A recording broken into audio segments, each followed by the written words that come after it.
का मर जाती है, पीछे लगा हुआ आईना टूट जाता है। तमाम लोग ये मंजर देखते हैं। नौजवान के हाथ में चाकू है, मलका नीचे गिरी हुई है।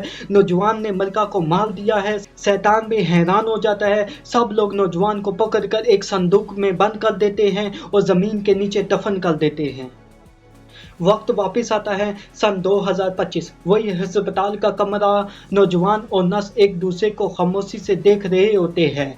फिर वो दोनों दरवाजे की तरफ देखते हैं। कमरे के बाहर डॉक्टर और सिक्योरिटी और नर्सिंग स्टाफ मौजूद होते हैं। वो दरवाज़ा खोलते हैं और अंदर कोई भी नहीं होता। कमरा बिल्कुल खाली होता है, ना नौजवान ना नर्स, सिर्फ खामोशी और एक खाली बेड।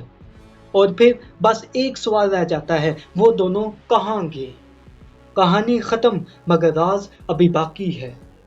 दोस्तों, अगर ये मेरी वीडियो आपको पसंद आई तो मेरे चैनल को सब्सक्राइब करना और लाइक करना, और अगर आपको इसी तरह की कहानियाँ और चाहिए तो मेरे चैनल को सब्सक्राइब करना ना भूलना। मैं आपको इसी तरह की मज़े की दूसरी वीडियो में मिलूँगा। तब तक के लिए अपना और सबका ख्याल रखना।